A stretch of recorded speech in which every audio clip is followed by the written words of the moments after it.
Welcome to STEPS, a staff training program run by the Office of Graduate Research at Flinders University.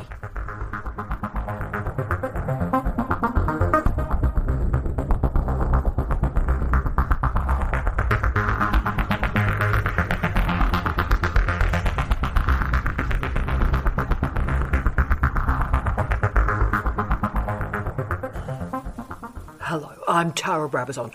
I'm the Dean of Graduate Research at Flinders University, and welcome to this STEP session, the Posthumous PhD. This is a tragic but pretty important STEP session. This is the professional development session that none of us ever hope to use, but of course many of us will use during our career. The widening participation agenda of the last 20 years means that we no longer have a particular cohort of young people straight from a degree into our doctoral program. The average age of our students that commence at Flinders University is 40 years of age. And yes, you've heard that correctly. The average age is 40. And our students span in age from 23 to 93. But of course, students of any age can become sick, and yes, students of any age can die. So this step will perhaps only be used by a very few supervisors. Only very few supervisors may access this step, and it may be accessed at a moment of crisis. And if you are that supervisor and you are in this moment of crisis, I wish you well and I wish you support. And let's see if we can help you move beyond the crisis. So to our colleagues who are listening to me today in this situation, my condolences to you. You are in grief and you are suffering. And I know that you're trying to make a dreadful situation better. Someone has died, and you want the families who remain, the friends who remain, to have that PhD as a moment, as a talisman. But a PhD does not work like that. And a posthumous PhD does not work like that. It must not be an emotional decision. So this vlog will present the policy on the posthumous doctorate, but then I'll acknowledge the heat and the emotion of this issue. I'll present the views of a very special PhD supervisory team and their views of the posthumous doctorate. Now, this is a particularly emotional presentation for me. Yes, we'll do the policy in the first half, so you'll know where you stand and what your next steps may be. That's important. But the second half of this step goes into the emotion. We can't pretend the emotion doesn't exist, so we will go there. And the second half of the step will present the information about my doctoral candidate, the late, great Dr. Mick Winter. And you'll hear the views of his supervisors as they went through this process. Now, this situation, of course, gets even more emotional because one of those supervisors you're about to hear from, Professor Steve Redhead, has himself died. He died the year after Mick did. And in the days before Steve Redhead's death, one of the last tasks he completed was he wanted to share what he had learned from this posthumous thesis. So you are hearing a man within days of death. So the voice is weak, but the ideas are strong. So the first half of this step presents the policies, the procedures. The second half of the step presents the human decisions that we have to make. So let's start with the policies and the procedures. A PhD goes for a long time.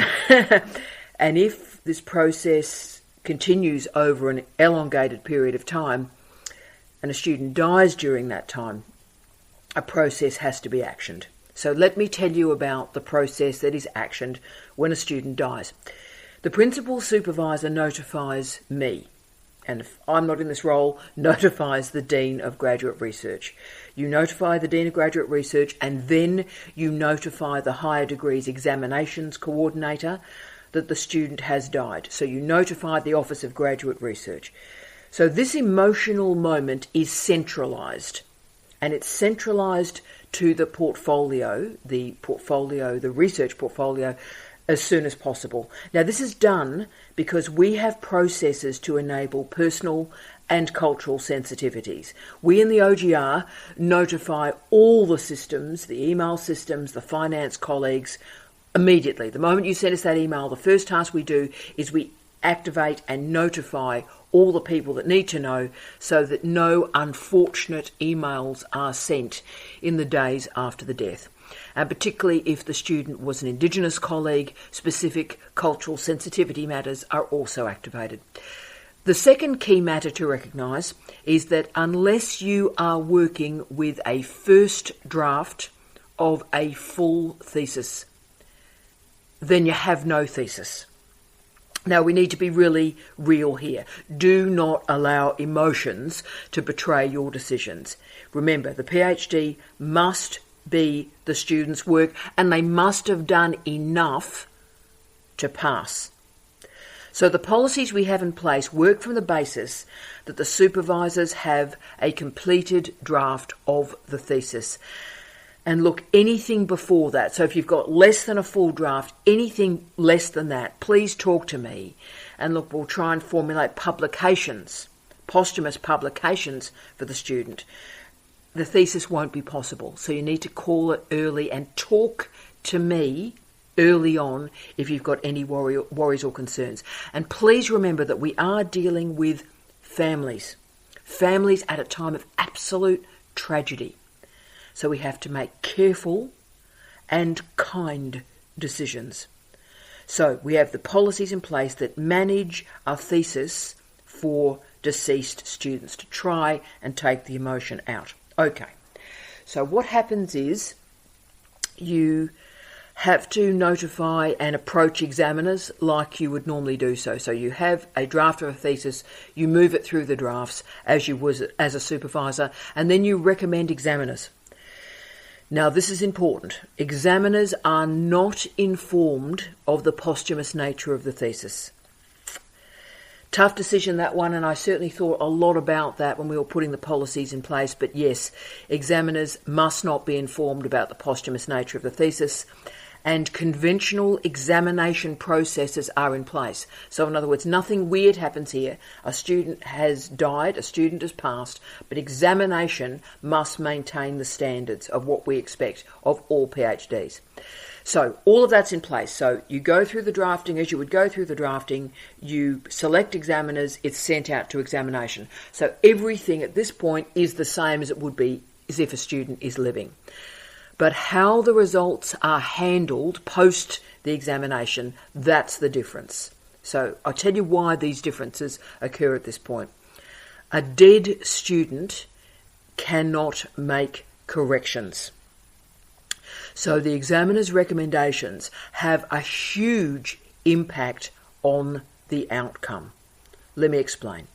So if a student receives an A or a B, so that's straight through, or minor corrections, obviously an A and an A, or an A and a C. So double A and B, A and C, B and A, B and B, B and C, C and C. So basically any combination of an A straight through, a B minor corrections, a C major correction. Any combination from two examiners that come in that form, then we're going to go through the following process. So we are above the line. The examiners have marked it above the line. From that point, from those results, I or the next Dean of Graduate Research will take advice from you as the principal supervisor. So we will have a meeting post these examination results coming in. And I will ask you a key quality assurance question. Again, emotion is not in this. A quality assurance question. Are these amendments within the deceased student's demonstrated capacity? So in other words, could the student, if living, have made these corrections to the standard required? Now, this is not a platitude moment. This is not you going, oh, yeah, I reckon, yeah, absolutely, yeah, not a worry. This is a legitimate, powerful moment. and it's a quality assurance moment. From that conversation and the verification in writing of that conversation, I then, from your information, make a determination about whether the amendments are within the deceased student's demonstrated capacity. From my decision, the principal supervisor amends the thesis in line with the examiner's recommendations. Right. So how we confirm that this is the student's work is you, as the supervisor, record every single change to the thesis that you have made with tracked changes. So you make the amendments with additional explanatory sentences only. And a notation is added to the final thesis outlining your contribution to the thesis after death. So I then receive this document with the amendments made, everything tracked. I verify it against the examiner's commentary, and then I, as the Dean of Graduate Research, make a recommendation to the DVCR, the Deputy Vice-Chancellor of Research, to recommend or not the award of the degree.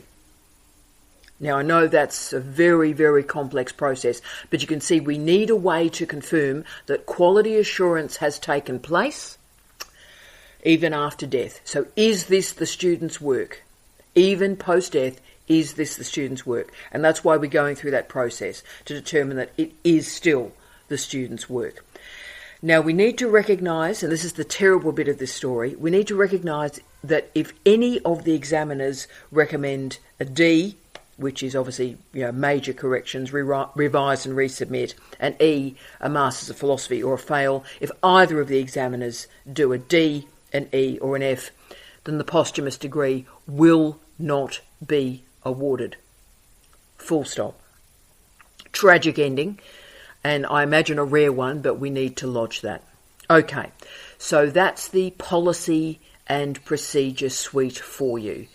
Quite dispassionate, I know, very upsetting, but that's the policy and the procedure in place to take the emotion out, to ensure quality assurance during a difficult period of a university's institution's life, let alone that of a supervisor, let alone that of a student's family. So now that we've been pretty dispassionate and we've talked about the policies and the procedures, let's now add humans back to this conversation.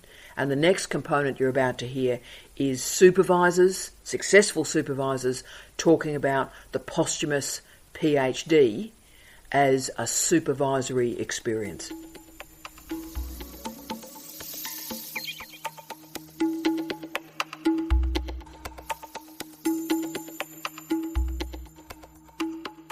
What we want to talk about, I think, is the surprise of this and the challenge of the posthumous thesis from a supervisory perspective, from a family perspective also, and also from an examiner's perspective. So what was the surprise for you? What's the special nature, do you think, of the posthumous thesis that indeed surprised you?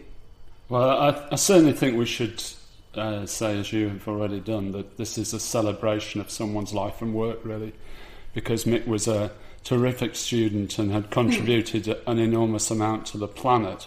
But we were only suddenly told about his death once the work was well on. He'd done 150,000 words of his PhD and was already editing down from that. Mick was a professional writer and had produced, in anybody's language, a major piece of work. Yes. But he was already editing down, and I think the shock of suddenly being told about his death was that we'd already had Skype meetings only perhaps 2 or 3 days before. Yes. We didn't know anything about this, and in some ways we were able to rescue the thesis process because he'd done so much of the preliminary work. If he'd lived, he would have simply carried on editing down that thesis, and it would have been the same as it was eventually.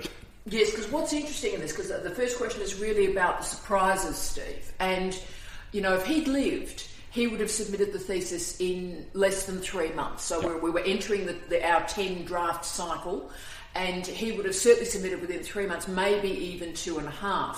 And yet the surprise for me, because I thought, it might take 3 or 4 months for us to move it through. The big surprise for me was how long it took. And it took me, having worked on it every single day, to come home from work and work on Mick's thesis, as you remember, sitting on the beanbag, just working gently with the prose. The surprise was the amount of time it took us to get it to examinable, and standard's not the right word, but shape perhaps is. Yes, I think shape is the right word. So I've never supervised in this way before. I never had to deal with the shock of the death of a student, whose work, I say, we had great respect for.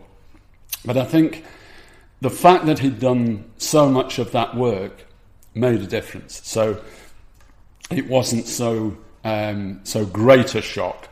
You were able to put the ship right as far as the thesis process was concerned. And a year later, we're talking, as you say, about Dr. Mick. Yeah, and that's terrific. The metaphor I used, and I think Catherine quite appreciated this metaphor too, was I felt like I was restoring a painting. Yeah. Why it took me so long is I wasn't actually doing a slash and burn edit, or a more aggressive edit as you would do with a student who's alive, and you can have a robust conversation about the editing. It was a very delicate situation where I was almost taking a very, very light brush and delicately dusting and enhancing the colours, because I really wanted to make sure that it was his thesis. So did you learn anything about supervision from supervising a posthumous thesis? Did you learn anything about the sort of andragogical process, if you like, that you wouldn't have known if you hadn't supervised a posthumous one? I think I learnt about actually how to treat something like this in the proper way. Our editing, for a start, and that was a very important part of the process, but also Flinders University and all its processes. I think we should congratulate. We should. And can I actually do a special shout out to Natalie Hills too, because as you know, our examination officer, she was firstly very respectful of Catherine and Joanna, but also did incredible work that you don't think about, like making sure the cover page had the correct logo on it, making sure it was uploaded properly to the library, that the examiners were treated respectfully in a really unusual way. So it was a really, from an administrative professional staff member perspective, it was really a bespoke process. And I want to give a big shout out to the Office of Graduate Research. Yes, I'm the Dean, but this was a really class act, I thought so too. And I think these things you simply don't know because you've never supervised a posthumous thesis before, you've not been involved in it. But there are many, many things which were A, surprising, and you had to deal with them, and secondly, really worthy of great congratulation, I think. Yes, I concur, and the office certainly was very proud of its work. And what we've tried to do is, obviously, all posthumous theses are more bespoke than the bespoke PhD, really. But as you and I were going through this process, and I accidentally happened to be Dean, I was very conscious that that we work through the process of this. So we go through it once, so the next time it happens, it's got decency and dignity and integrity, and it's much easier, if you like, on the student, the family, and indeed the supervisor. So we've got a bit of a shape of a process in place and I think digitisation also helps it too. It is a bit more respectful. And I think people can learn from this process, those around the world who are listening to some podcasts. I think people can learn for good. Yeah. And speaking of learning from it, I want to raise what you and I talked about for the sort of 6 months we were working on this thesis, and that was the worries about the examination process, right? Now, and in fact, we shared this with my wonderful father, Kevin Brabazon, who was also a great friend of Mick's as well. And there are so many challenges through the examination process, and I was quite fearful of it because, and you remember me, just before we submitted the thesis, I was very stressed. Very, very stressed and very worried. And I think my worry came from, it'll be interesting if yours was different, that I thought the thesis had to go through cleanly as an A or a 1, so without correction, because, how could an examiner ask a dead student to produce correction. So I was sort of thinking it was an all or nothing process for an examiner. It either goes through as an A as clean, or there may be problems. So it's a rare thesis where you either go through as an A, and we had a risk of it being a fail. Was that a worry for you? Not really. I must admit I was always sort of more optimistic than you were, really. And I think the choice of examiners was very important, because Mick, as I say, his background all his life was a professional writer in things like advertising and media.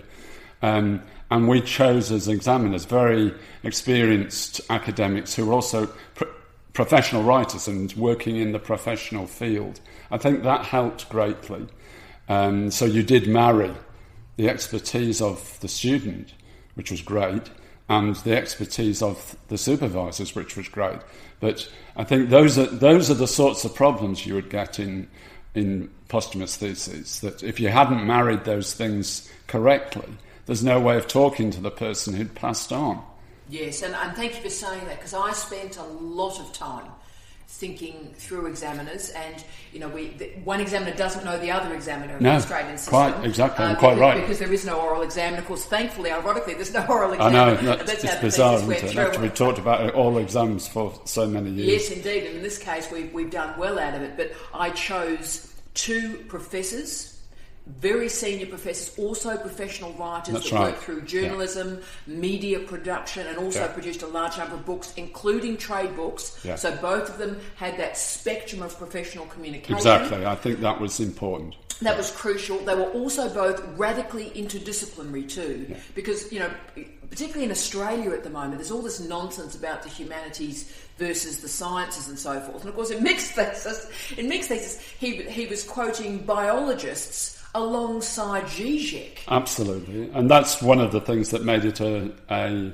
fascinating thesis. I mean, I think it is actually online, isn't it now? Look, it is. And people, anyone with interest in this, for whatever reason, should read it, because it has that. The radical interdisciplinarity is fascinating, especially from from a professional writer's point of view. You get radical interdisciplinarity from high theoretical point of view, but you rarely get it from a professional point of view. That's correct. And one other variable I'd say about the 2 great examiners we chose, who were very senior, very experienced, they were experienced supervisors and experienced examiners, and that was important. So this was and thankfully I approached 2 and they both said yes. Yeah.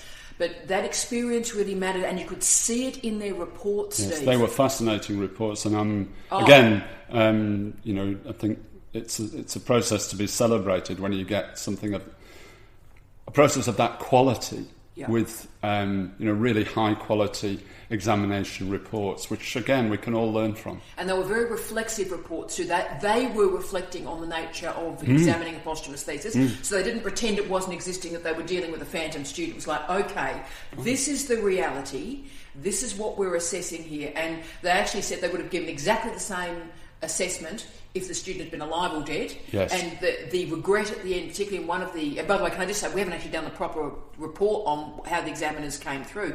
Both examiners came through as 2 A's. That means 2 passed without correction. Very, very, very rare. In the Australian system. In the Australian system, between, say, 5 and 8% of PhDs come through what we call a double A or a double 1, and Mick's was one of them.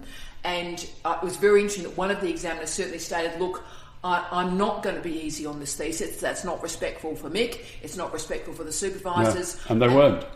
And they were, but actually made the point, look, I'm not going to be sort of filled with emotion about the sadness of this. No. I'm actually going to assess this because everybody deserves this. And at the end, the examiner, did that iterative loop back where the tragedy is, some of this work sort of stops here. That I would have had a conversation with Mick, and we would have produced work together, because I'm terribly interested in the approaches that he's done. So that was the sadness to it. But we did mention a bit about the irony of not having an oral exam, and that's what allowed Mick to get through as a posthumous thesis, if you will. But one of the examiners certainly mentioned the podcasts, and about page 2 of the thesis, I listed, and I think read about 38 or 39 podcasts with Mick. Yes, that you, Mick, and I recorded through the entire 3 years of the thesis. Yeah. And also, as our wonderful podcast listeners know, we did a podcast, how many weeks ago? Well, actually, it would have been probably 2 or 3 months ago before it went out to examination,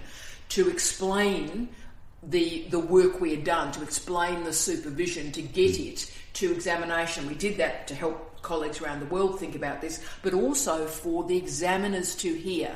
Yeah. So we listed a full contents page of the podcasts. So I know one of the examiners, at least, we don't know about the other one, but one of the examiners listened to them all and listened to the last one and she said she felt very comfortable examining the thesis, knowing the transparency of the process. Yeah. So what do you think was the role of podcasts, ironically, in this process? Yes, I think it's interesting that, as you say, that it was mentioned by examiners.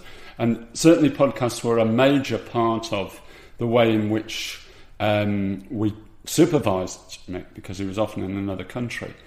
And also, I think we were learning as we were going along. And if people want to listen to them, I mean, they're on Libsyn. All of them are on Libsyn. And iTunes. A lot of them are on my website as well, supervisors.zone.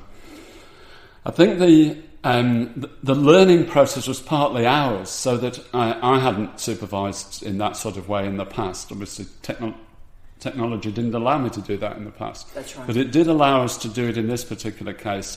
And I think there's some absolutely fascinating discussions which go on and go off in different directions. But I don't think we ever thought about that issue of academic integrity at the time.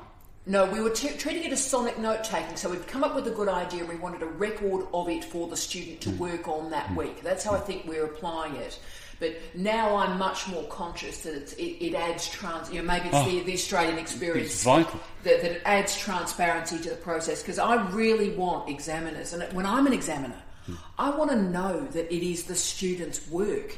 And increasingly, as we're sitting in Australia, where still about half of the Australian universities don't have an oral exam, I can't prove it, and it's increasingly making me uncomfortable, to be frank with you. And it is interesting that in a system that doesn't have an oral exam, or mostly doesn't have an oral exam, you've actually got oral communication in those podcasts being tested, not necessarily assessed, but the person has to rub up against their supervisors and show quite a lot of staunchness. Yeah. Because the kinds of questions we're asking on the podcasts or issues we're raising are quite difficult. And in Mick's case, you'll if people want to hear it, you'll hear really quite amazing discussions going on. On the specificity of, say, theory in his thesis or particular movie lines or whatever it is. Yeah, and, Zizek, thinking about interdisciplinarity, Badiou, some really top-end work, and we certainly didn't pull any punches, and it was great to sort of share that. And there's a whole group of people, tens of thousands of people, who have also shared Mick Winter's journey, which is why we particularly want to do this final podcast and sort of report back post the examination about what actually happened. So, Steve, anything else you could think of? Because I've never examined a posthumous PhD. I don't think you have either. No, I haven't. What do you think are the specific challenges in the examination of it? I've only realised since I was desperate to sort of try and create a transparent, accountable situation for the examiners that would read Mick's thesis. But what would you be after as an examiner of this situation? One of the things I learnt as a result of the examiners we did ask to examine is that you should take the emotion out. Now, that's an incredibly difficult thing. It's very easy to sit here in 39 degrees in Adelaide and say that you should do that, but actually that's an extremely difficult thing to do. But that's part of the process, and it should always be part of the process in examining.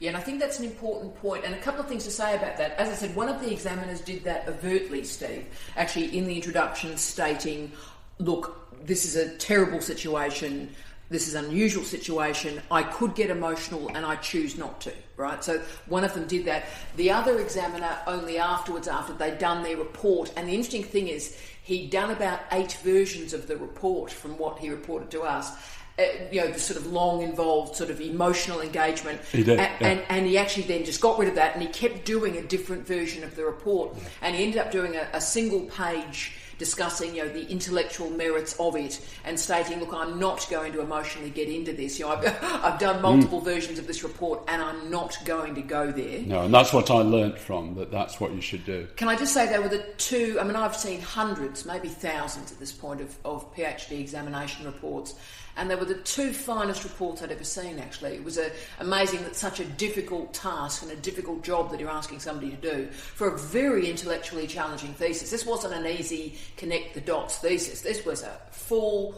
throttle PhD. And to see two colleagues handle it with such decency and class and integrity, I think was really quite humbling. I felt when I sat in my office, my wonderful Natalie Hill said, we've got the reports and I can release them to you. And I sat in my office and I read them, and I wasn't emotional. I thought I was going to be very emotional. Actually, I was just filled with sort of awe and respect that really great scholars exist on the planet that do a good job, in difficult times for higher education. And you and I talk about this a lot. The problem with universities at the moment is universities don't know what they're for. And one of the things I think I've been reminded of through the Mick Winter process and the fine examination through it is the best of what a university system can do, I think. So, Steve, final question is really advice for others. So, let's hope we never, ever, ever, ever, ever have to go through this again. But other people will have to. And what advice would you offer to supervisors or examiners or indeed universities confronting this saddest of sad moments in doctoral education? Well, I think that we should learn from the processes that have existed in posthumous thesis supervision. This is a great example, which I think is why the podcast is very useful for potential students and potential supervisors. But I think learning is going to be something that people will develop, actually, in these sad circumstances. There will be other sad circumstances, and people can learn from best practice like this. Yeah, and I think it is important that, and it's another great reason why students should finish PhDs quickly too. Can I just put that out there? Because Mick finished a first draft in 2 years, 9 months. Now, if he'd let that lag, he wouldn't have a PhD today, right? So he finished it at speed, he worked hard, and he was a terrific student. From your and my perspective, we had a full draft to work with. And what I would say to supervisors out there, and this is coming from really the bottom of my heart really, is if you haven't got a full draft to work with, whatever standard that may be, don't start this. Really, don't start this. I had a full draft with a professional writer who'd edited it down from 150,000 words to 100,000 words, and I still found it tough going, right? So therefore, if you haven't got a full draft, don't kid yourself that it's going to be an easy process. Am I being too harsh on that, Steve? No, definitely not. Don't kid yourself. No, you've got to be strong. Otherwise, it's a waste of time. Yeah, because don't think, oh, look, you can fill in the gaps. You really, really can't. And you'll end up, upsetting, relatives and partners and kids even more than they're already upset. The other thing I'd say to you is when you take on something like this, Steve, you've got to be aware you are supervising the family as well, and you have a responsibility.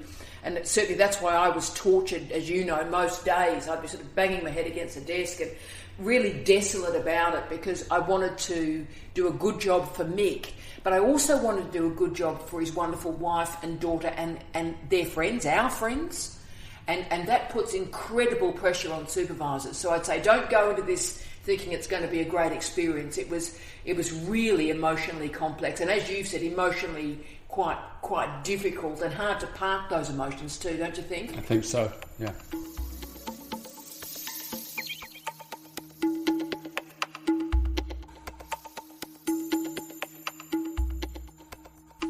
Thank you so much for being a part of this desperately sad but powerful STEP session. And the nature of widening participation is that we will increasingly confront this challenge, this problem where students get sick and students die. And we need to have a quality assurance process in place that we can handle the situation carefully and respectfully. But also we do need, as supervisors, to understand that this is a very, very different process, and only the best of the best of the best of supervisors can carry this difficult situation through. So this is a matter of policy, but it's also a matter of heart. And thank you for your time and your contribution, and wow, I wish you well during this difficult supervisory process.